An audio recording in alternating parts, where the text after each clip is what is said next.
ফিনিস্ট নামের এই লোকটি ছিল প্রচুর শক্তিশালী। তার শক্তি পরীক্ষা করার জন্য একবার সে এক রাক্ষসের সঙ্গে যুদ্ধ করে, কিন্তু তার এটাই ছিল সবথেকে বড় ভুল। সেই রাক্ষস তার জাদুকরী শক্তির সাহায্যে লোকটাকে অন্ধ করে দেয়। ওদিকে রাক্ষস আবার এক রাজকুমারীকে বন্দী করে রেখেছিল। রাজকুমারীকে প্রথম দেখাতে সে ভালোবেসে ফেলে। নিজের ভালোবাসাকে পাওয়ার জন্য কতটুকু ত্যাগ স্বীকার করে তাই দেখব এই মুভিতে।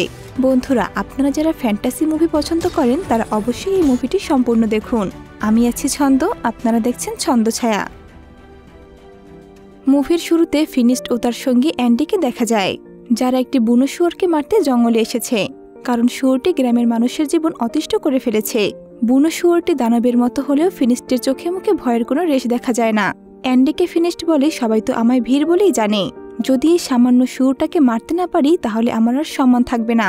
এই বলে সে শুয়োরটাকে আক্রমণ করে, কিন্তু এতে শুয়োরটার কিছুই হয় না এবং শুয়োরটির নাকের ভেতরে আঘাত করে বসে। এতে শুয়োরটি জেগে যায় আর অ্যান্ডিকে তাড়া করে।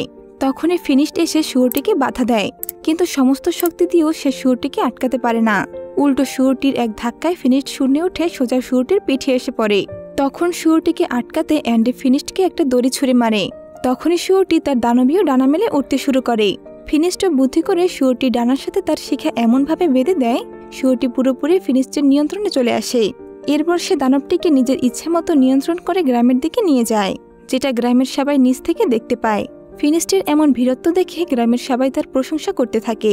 সেই গ্রামের লোকজনের ভিড়ে বাবাইকে নামের এক জাদুকরী সেখানে আসে। সে সবার সামনে ফিনিস্টকে বলে, যদি তুমি সত্যিকারের ভিড় হয়ে থাকো তাহলে আমার বাড়ির সামনে একটি জলধারার সামনে একটি পাথর আটকে আছে, পারলে ওইটা সরিয়ে দেখাও। অহংকার ও গর্বে অন্ধ ফিনিস্ট তাকে বলে, আমি জীবনে এত বড় বড় বাধা পার করেছি, সেখানে এই ছোট কাজ পারবো না। তখন ফিনিস্ট তার নিজের বীরত্বের কাহিনী শুরু করলে বাবাইকে তাকে মুখের উপর বলে দেয় সে নিজের চোখে না দেখা পর্যন্ত বিশ্বাস করে না। এই কথা শুনে গ্রামের মানুষ কিছুটা হাসাহাসি করতে থাকে, যা ফিনিস্ট দেখে রেগে যায়। রেগে সেখান থেকে বাড়ি ফিরে আসে এবং ঠিক করে এবার সে নিজের বীরত্বের প্রমাণ করে দেখাবে, যাতে তার জয়ধ্বনি আবারও গ্রামে শোনা যায়। অ্যান্ডি তখন ফিনিস্টকে বলে, দূরে একটা মিনার আছে, যেখানে নাকি একটা রাক্ষস থাকে যে একজন প্রিন্সেসকে আটকে রেখেছে। তুমি যদি তাকে মেরে প্রিন্সেসকে মুক্ত করে আনতে পারো তাহলে শুধু গ্রাম না, পুরো পৃথিবী তোমার জয়গান করবে। যেটা শুনে আবার ফিনিস্টের জেদ চেপে যায়। এবার সে ওই রাক্ষসকে মেরে তার সুনাম ছড়াবে। রাতের বেলায় ফিনিস্ট আর অ্যান্ডি সেই মিনারের উদ্দেশ্যে রওনা হয়। তারা লক্ষ্য করে সেখানে আগে থেকেই কিছু যোদ্ধা রাক্ষসের সাথে যুদ্ধ করার জন্য প্রস্তুত হচ্ছে। তারা বলছিল রাক্ষসকে মেরে সেই প্রিন্সেসকে বিয়ে করার কথা। ফিনিস্ট সেখানে গেলে তারা বলে, সবাই মিলে রাক্ষসকে মারলে কে প্রিন্সেসকে বিয়ে করবে? তখন ফিনিস্ট বলে তার উদ্দেশ্য শুধু নিজের সুনাম অর্জন করা, তার কোনো ইচ্ছে নেই প্রিন্সেসকে বিয়ে করার। ফিনিস্ট তাদের থেকে সরে একটু দূরে যায় আর অ্যান্ডিকে বলে সে একাই রাক্ষসকে মেরে সুনাম অর্জন করবে, কাউকেই সে সুনামের ভাগ দেবে না। এরপর সকাল হওয়ার আগেই সে তার পরিকল্পনা অনুযায়ী একা জানালা দিয়ে মিনারের ভেতরে প্রবেশ করে। ভেতরে যাওয়ার পর সে প্রিন্সেসকে দেখতে পায়, যে ছিল অনেক সুন্দরী। প্রিন্সেস ফিনিস্টকে বলে, তুমিও কি এখানে নিজের জীবন হারাতে এসেছো? এ কথা শুনে ফিনিস্ট বলে, আমি তোমার রাক্ষসের হাত থেকে বাঁচাতে এসেছি। যা শুনে ভয়ে সেখান থেকে প্রিন্সেস চলে যেতে থাকে। তখন ফিনিস্ট তার হাত ধরলে প্রিন্সেস তার হাত ছাড়িয়ে লুকিয়ে পড়ে। তখনই হঠাৎ একটি বিশাল সাপ ফিনিস্টের উপর আক্রমণ করে। তখন ফিনিস্ট আর সাপের মধ্যে যুদ্ধ শুরু হয়। সাপটির শক্তি দেখে ফিনিস্ট বুঝে যায় এটি ছিল সেই রাক্ষসটার লেজ, যাকে মারতে ফিনিস্ট এখানে এসেছে। সে যুদ্ধের এক পর্যায়ে রাক্ষসটির লেজের সাপের মতো মুখটাকে ধরে ফেলে আর সেটাকে ছাড়িয়ে ফেলার চেষ্টা করে, কিন্তু সেই সাপটির মুখ খুলতেই মুখ থেকে বেরিয়ে আসা লালা ফিনিস্টের চোখে পড়ে আর তার চোখ চিরদিনের জন্য অন্ধকারে ডুবে যায়। ফিনিস্ট তার দৃষ্টিশক্তি হারিয়ে ফেলেছে, কিন্তু তার সাহস হারায়নি। সে তার পায়ের কাছে নিজের অস্ত্রটি পেলে আবারও অন্ধের মতো রাক্ষসটার উপর আক্রমণ চালায়, কিন্তু এতক্ষণে রাক্ষসটা সেখান থেকে অদৃশ্য হয়ে যায়। কিন্তু তার অন্ধের মতো আক্রমণের ফলে মিনারটি ভাঙতে শুরু করে। অন্যদিকে মিনার ভাঙার শব্দ পেয়ে বাইরে থাকা যোদ্ধাদের ঘুম ভেঙে যায়। এরপর তারা মিনারের ভেতরে ঢোকে আর সেখানে ফিনিস্টকে দেখে স্তম্ভের নিচে চাপা পড়া। সবাই তাকে সেখান থেকে বের করে আনে, কিন্তু কেউ সেখানে প্রিন্সেস বা রাক্ষসকে দেখতে পায় না। অ্যান্ডি জানতে পারে ফিনিস্ট তার দৃষ্টিশক্তি হারিয়ে ফেলেছে, তাই তাকে নিয়ে বাড়ি চলে আসে। ফিনিস্টের দৃষ্টি চলে যাওয়ায় তার ভেতরের সকল জেদ চলে যায়। নিজের চারপাশ এমন অন্ধকারে ডুবে যাওয়ায় তার মন তিক্ততায় ভরে যায়, যা দেখে অ্যান্ডি আর তা সহ্য করতে পারছিল না। তাই সে সাহায্যের জন্য বাবাইকের কাছে যায়। তখন বাবাইকে বলে, আমি যখন বিপদে পড়েছিলাম তখন ফিনিস্ট আমায় সাহায্য করেনি, তাই আমি কোনো সাহায্য করতে পারবো না। তখন ফিনিস্ট আরও ভেঙে পড়ে। এভাবেই দিনের পর দিন কেটে যায়। অন্যদিকে অ্যান্ডিও এখন আর ফিনিস্টের কাছে তেমন আসে না। একাই সে কোনো রকম বাজারে যায়, কিন্তু সেখানকার বাচ্চারা তার ফল চুরি করে নেয়। ফিনিস্ট দেখে তার জমানো সব টাকা প্রায় শেষ হয়ে গেছে। একদিন সেখানে অ্যান্ডি আসে। তখন ফিনিশড রেগে বলে, আমার কাছে কোনো কাজ নেই তোমাকে দেওয়ার মতো।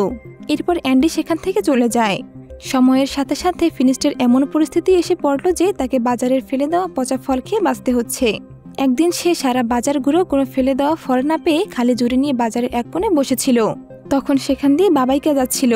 বাবাইকা ফিনিশডের এমন অবস্থা দেখে তার জুড়িতে কিছু ফল দেয় আর তার পাশে এসে বসে। কিন্তু তখনই কিছু দস্যু তাদের গ্রামে হানা দেয় আর তারা গ্রামের মানুষের উপর অত্যাচার করতে থাকে। ফিনিশড এসব দেখতে না পেলেও সবকিছুই শুনতে পাচ্ছিল। হঠাৎ একজন ফিনিশডকে মারতে আসলে শুধু আওয়াজ শুনে সে তার সাথে লড়াই করতে থাকে। এমন সময় একজন ফিনিশডকে দড়ি দিয়ে বেঁধে ফেলে। ফিনিশড সেই দস্যুকে দড়ি ধরে টান দিয়ে ঘোড়া থেকে ফেলে দেয়। হঠাৎ পিছন থেকে এক ডাকাত এসে তার মাথায় আঘাত করে আর সে সেখানে অজ্ঞান হয়ে পড়ে যায়। ফিনিশডের যখন জ্ঞান ফিরে আসে তখন সে দেখে তার গলা আর হাত একটা কাঠের সাথে বাঁধা আছে এবং তারা একটি জাহাজের মধ্যে বন্দী। সেখানে বাবাইকা ও অন্য গ্রামবাসীরাও ছিল। তখন সেখানে অ্যান্ডি আসে, যাকে দেখে বাবাইকা জিজ্ঞেস করে অ্যান্ডি কিভাবে মুক্ত হয়ে ঘুরে বেড়াচ্ছে। তখন অ্যান্ডি বলে সে দস্যুদের বুঝিয়েছে সে তাদেরই দলে আর সে তাদের হয়ে গ্রামবাসীর উপর নজর রাখবে, তাই তারা তাকে ছেড়ে দিয়েছে। অ্যান্ডি তাদের একটি সোনার প্রদীপ দেখায় যেটা সে দস্যুদের থেকে চুরি করে এনেছে। সে প্রদীপটাকে হাত দিয়ে ঘষে মুছতে থাকে। তখন সে প্রদীপ থেকে বিশাল একটা দৈত্য বেরিয়ে আসে, যাকে দেখে অ্যান্ডি সহ সেখানে থাকা সবাই অনেক ভয় পেয়ে যায়। তখন উপর থেকে দুজন দস্যু সেখানে আসলে দৈত্যটি তাদের মেরে আবার উপরে পাঠিয়ে দেয়। দৈত্যটা অ্যান্ডিকে বলে, তোমার কি ইচ্ছা? অ্যান্ডি ভয়ে ভয়ে বলে, এই প্রদীপের ভিতরে চলে যাও। যা শুনে দৈত্যটি আবার সেই প্রদীপে ঢুকে যায়। সেই সময় এক দস্যু এসে অ্যান্ডির গলায় তলোয়ার ধরে সেই প্রদীপ কেড়ে নেয়। কিছুক্ষণ পর জাহাজটি আরবে এসে পৌঁছায়। সবাইকে দাস হিসেবে বিক্রি করার জন্য বাজারে নিয়ে যাওয়া হয়, যেখানে মুখোশ পরা একজন লোক আসে।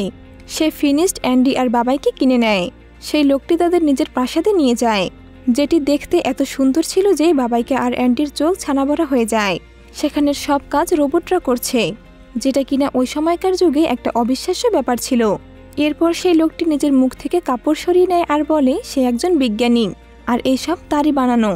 আরও বলে সে এমন আরও অনেক কিছু তৈরি করেছে যা মানুষের জীবনকে অনেক সহজ করে দিতে পারে। সেই বিজ্ঞানীকে ফিনিশড তার জীবনের সব গল্প বলে, যে কিভাবে সে এক বীর যোদ্ধা থেকে অন্ধকার নরকের জীবন ভোগ করছে। বিজ্ঞানী বলে, আমি তোমাদের কথা আগেই শুনেছি। মূলত এই বিজ্ঞানী ছিল খুব ভালো। সে এমনভাবে মানুষদের কিনে তাদের মুক্ত করে দিত। খাবারের সময় হলে বিজ্ঞানী তার রোবটগুলোকে খাবার পরিবেশন করতে বলে, যা দেখে সবাই মুগ্ধ হয়ে যায়। এইসব ঘটনা তাদের কাছে জাদুর মতো লাগছিল।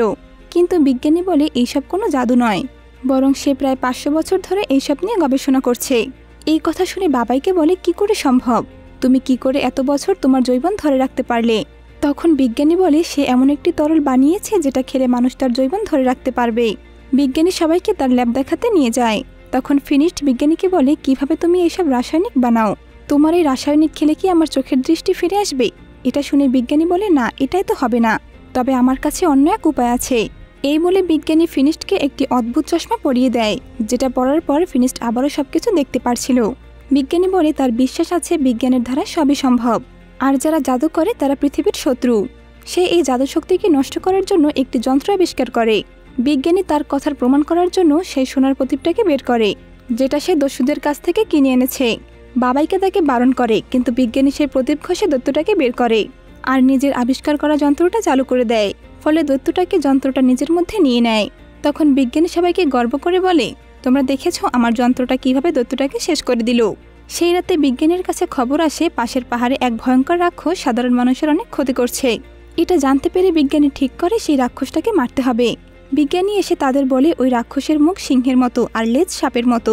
তখন ফিনিশড বুঝে যায় এটা সেই একই রাক্ষস। সাথে সাথে সে বিজ্ঞানীকে বলে, আমিও যাব সেখানে। ওই রাক্ষসটার কাছ থেকে আমার প্রতিশোধ নিতে হবে। বিজ্ঞানী প্রথমে রাজি না হলেও পরে ফিনিশডের জেদের জন্য সে রাজি হয়ে যায়। এরপর বিজ্ঞানী ফিনিশডকে একটি যন্ত্র দেখায় আর বলে, এটার কাছে যদি রাক্ষসটা আসে তাহলে নিজে থেকেই এর ভিতর বন্দী হয়ে যাবে। সেদিন রাতে বাবাইকে লুকিয়ে বিজ্ঞানীর ল্যাবে যায় সেই জৈবন ধরে রাখার রাসায়নিকটা পান করার জন্য। কিন্তু বিজ্ঞানী সেখানে এসে পড়ে আর বাবাইকাকে ধরে ফেলে।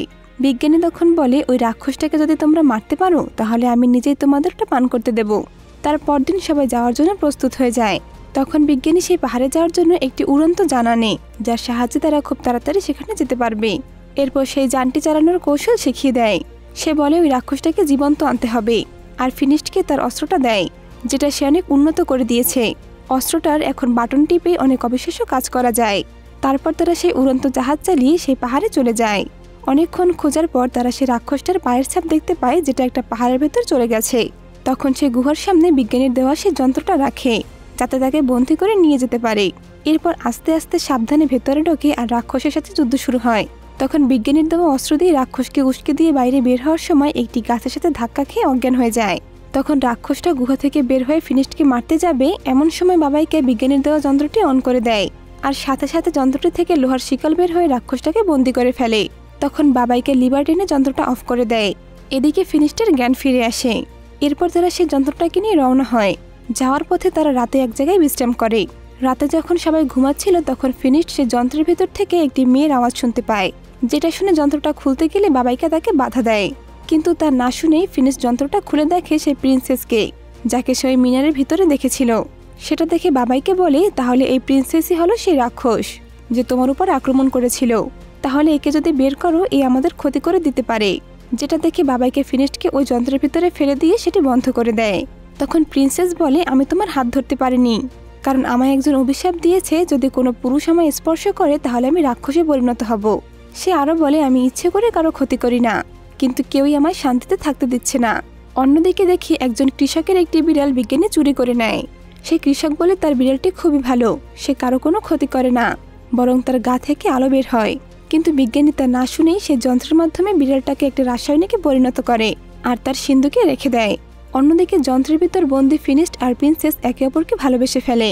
অ্যান্ডি ও বাবাইকে তাদের নিয়ে বিজ্ঞানীর কাছে আসার পর তারা লুকিয়ে দেখে বিজ্ঞানী একটি জাদুকরি পাখি যন্ত্রের মাধ্যমে রাসায়নিক বানিয়ে ফেলে, আর সেটি তার রোবটের ভিতর ভরছে। যেটা দেখে তারা বুঝে যায় বিজ্ঞানীর সব রোবটই জাদুর সাহায্যে চলে।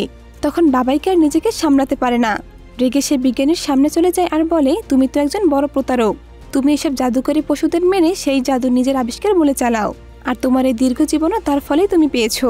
এইসব কথা শুনে বিজ্ঞানী রেগে যায় আর বলে, যে আমার সত্যি জেনে যায় সে আর বাঁচে না। এই কথা শুনে তারা ওখান থেকে পালাতে থাকে। ফিনিস্ট আর প্রিন্সেসকে ছেড়ে দেয় আর সব ঘটনা খুলে বলে। তখন তারা পালাতে গেলে বিজ্ঞানী তার রোবট নিয়ে আসে আর তাদের আটকে দেয়। তখন বিজ্ঞানী তার যন্ত্র দিয়ে প্রিন্সেসের জাদুশক্তি নিতে থাকে। এমন সময় ফিনিস্ট তার হাত ধরে ফেলে, যার কারণে প্রিন্সেস আবার রাক্ষসের রূপ ধারণ করে। এরপর সে শিকল ভেঙে সেখান থেকে চলে যায়। তখন বাবাইকে আর ফিনিস্ট সুযোগ পেয়ে সেখান থেকে পালিয়ে যায়। বিজ্ঞানী তখন তাদের পেছনে রোবট ছেড়ে দেয়। তাদের থামানোর জন্য বাবাইকে তার জাদুর সাহায্যে তরমুজের বীজে ছুঁড়ে মারে, যা বড় বড় তরমুজের রূপ নেয় আর রোবটের গায়ে এসে পড়ে। অন্যদিকে বিজ্ঞানী আসে তার বড় যন্ত্রটা নিয়ে। সে কিছুতেই তাদের ছাড়বে না। সে তার বিশাল কচ্ছপের মতো দেখতে রোবটটাকে নিয়ে তাদের পিছু করতে থাকে আর কামানের গোলা ছোড়া শুরু করে। ফিনিস্ট বাবাইকাকে বলে, তুমি বিজ্ঞানীর মনোযোগ অন্যদিকে করো, আর আমি এই বিশাল যন্ত্রটাকে উল্টো করার চেষ্টা করি। এটা যদি একবার উল্টে যায় তাহলে এটা আর সোজা হতে পারবে না।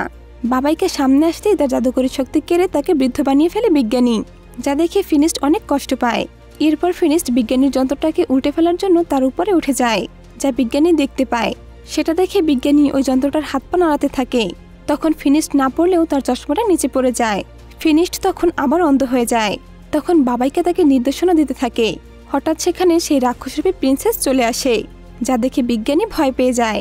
তখন ফিনিস্ট কচ্ছপটির গলায় শিকল পেঁচিয়ে উল্টে দেয়। এতে সে যন্ত্রটি থেকে রাসায়নিক নিচে পড়তে থাকে। বিজ্ঞানী সেখান থেকে যন্ত্রের সাহায্যে পালাতে গেলে তা আর কাজ করে না, ফলে সে তার তৈরি সেই রাসায়নিকে পড়েই মারা যায়। আর অন্যদিকে ফিনিস্ট সেখানে অজ্ঞান হয়ে পড়ে যায়, যা দেখে প্রিন্সেস অনেক কষ্ট পায় আর কান্না করতে থাকে, কারণ প্রিন্সেস তাকে মন থেকে ভালোবেসে ফেলেছে। প্রিন্সেসের চোখ থেকে কান্নার জল ফিনিস্টের চোখে এসে পড়ে, আর সাথে সাথেই ফিনিস্টের জ্ঞান ফিরে আসে, আর সে দেখে তার চোখের দৃষ্টি একেবারেই ফিরে এসেছে। তখন ফিনিস্ট তার ভালোবাসার কথা প্রিন্সেসকে জানায় আর বলে সে সারা জীবন প্রিন্সেসের পাশে থাকবে। যা শুনে প্রিন্সেস বলে, আমার এই অভিশাপের জন্য আমি তোমার সাথে থাকতে পারবো না। এরপর ফিনিস্ট মন খারাপ করে তার সঙ্গীদের সাথে গ্রামে ফিরে আসে, কিন্তু ফিনিস্ট প্রিন্সেসকে ভুলতে পারে না। কিছুদিন পর বাবাইকে প্রিন্সেসের অভিশাপ কাটানোর একটা উপায় পায়, আর খুশিতে তাড়াতাড়ি ফিনিস্টকে তা জানাতে আসে আর বলে প্রিন্সেসকে কেউ ইচ্ছে করে এই অভিশাপ দিয়েছিল, যেটা কাটানোর উপায় পাওয়া গেছে। আর এখানেই মুভিটি শেষ হয় একটি নতুন মোড় নিয়ে, যেটা হয়তো ফিনিস্টের জীবনের একটি নতুন অধ্যায় শুরু হয়। তো বন্ধুরা, কেমন লাগলো এই মুভিটা অবশ্যই কমেন্ট করে জানাবেন।